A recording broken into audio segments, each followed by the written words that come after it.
Hai semua, jom tengok saya sediakan satu resepi biskut raya yang dinamakan sebagai biskut semprit ataupun biskut dahlia klasik. Okey, ini adalah buttercup, berat dia 227 gram. Buttercup ni kita perlu biarkan pada suhu bilik dalam 10 minit macam tu supaya dia lembut lah.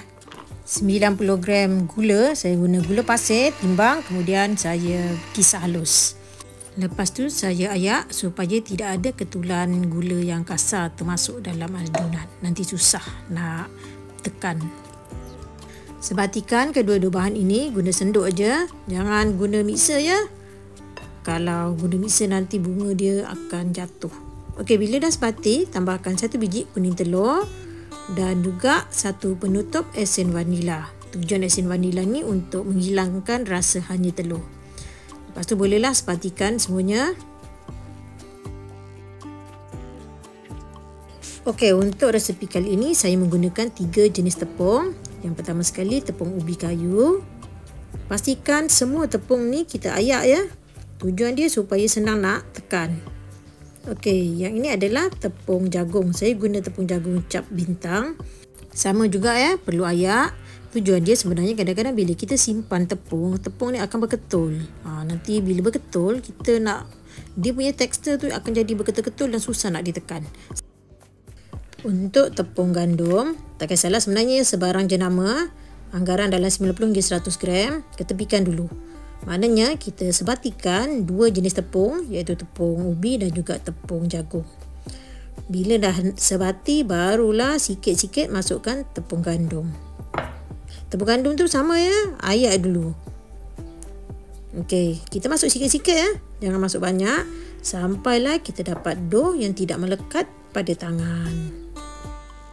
Okey, bila dah nampak tak melekat pada tangan macam ni kan, ni maknanya dough dah pun siap. Ambil lebih kurang 1/3 daripada dough yang ada, manakala dough yang banyak tu kita tutup dululah.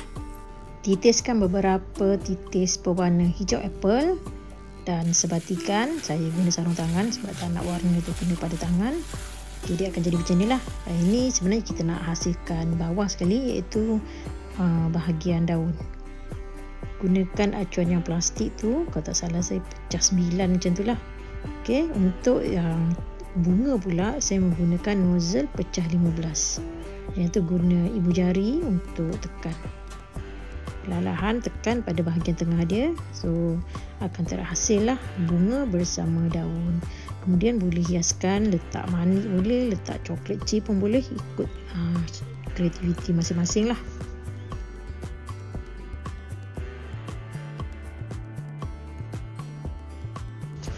Okey, inilah rupa sebelum dibakar. Panaskan oven sekejap dalam 5 minit, kemudian bakar pada suhu 150 darjah Celsius selama 20 minit. Ini bergantung pada oven lah. Mungkin 15 hingga 20 minit macam tu.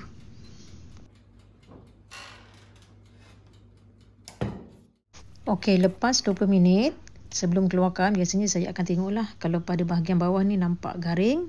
Ni maknanya dah masak, dah bolehlah dikeluarkan daripada oven. Okey, nampak tak? Bunga dia cantik lagi terletak, tidak jatuh. Cara saya sejukkan, saya akan letak di redai. Jadi dia akan sejuk sekata. Pastikan biskut betul-betul telah sejuk sebelum disimpan di dalam bekas kedap udara. Selain daripada itu, sebenarnya kalau tak nak buat daun, boleh juga guna je nozzle pecah 15 ni. Tekan seperti biasa dan kita akan dapat satu lagi jenis lah. Ini yang biasa. Sekian saja perkongsian resepi dari saya. Semoga kita berjumpa lagi. Selamat mencuba. Bye.